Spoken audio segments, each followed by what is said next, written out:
What if heaven sent a warning, a direct message, written right in front of your eyes?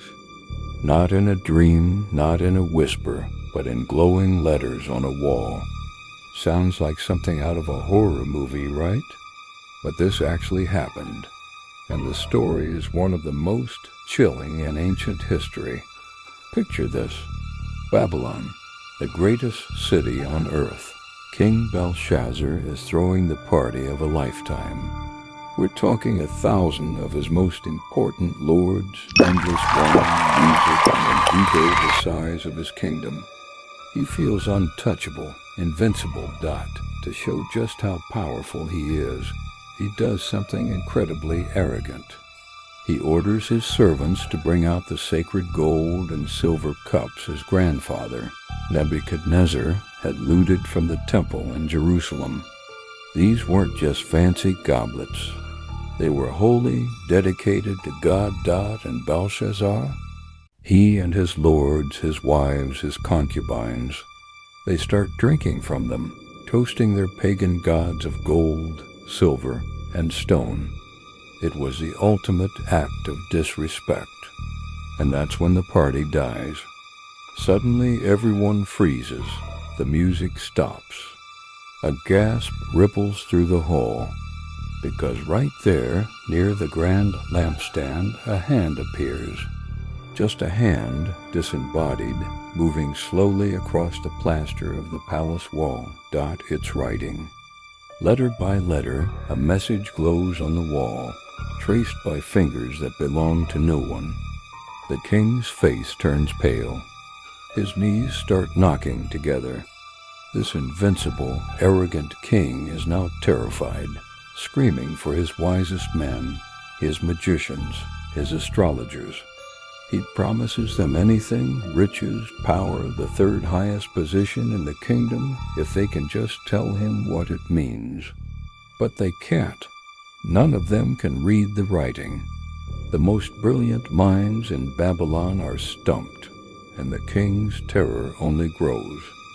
Then the queen remembers someone, an old prophet, a man of God who had served Belshazzar's grandfather.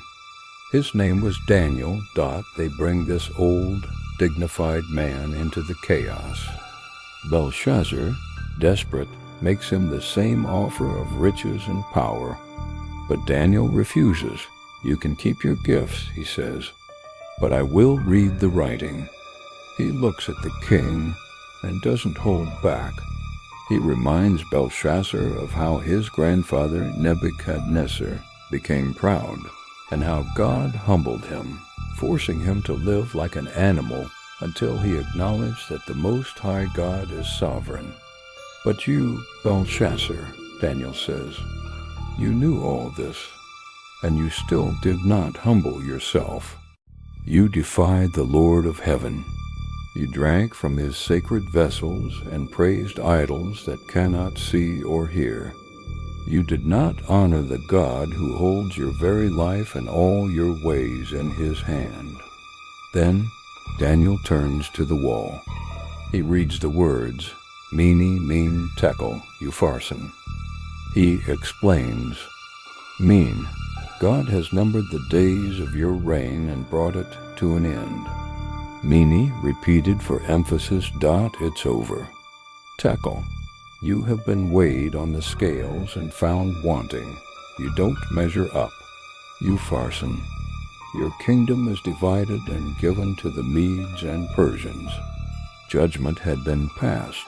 The message was clear. The king's time was up.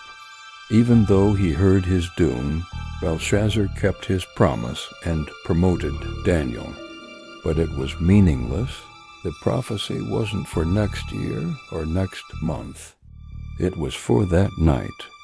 While the city partied, an army was already at its gates. That very night, Belshazzar, the king of Babylon, was killed, and his kingdom was taken over. The writing on the wall, it's a powerful reminder that there are lines you don't cross, that pride comes before a fall, and that ultimately we are all accountable. If you felt God's presence in this story, show some love, like, share, and subscribe.